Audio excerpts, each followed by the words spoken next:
Ak na sociálnych sieťach zdieľa všetko okrem teba, tak toto video si vypočuj.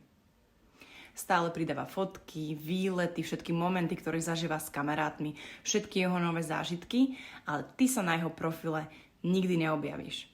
Hovoríš si, možno mi to robí naschvál, alebo len si stráži súkromie a nechce ho ukazovať. Ale keď sa pozrieš bližšie, všetci na jeho profile sú, len ty tam chýbaš. A tak začneš rozmýšľať. Je niečo so mnou zle? Hanbí sa za mňa? Alebo nechce, aby ostatní vedeli, že má vzťah? A keď mu to spomenieš, odpovie ti.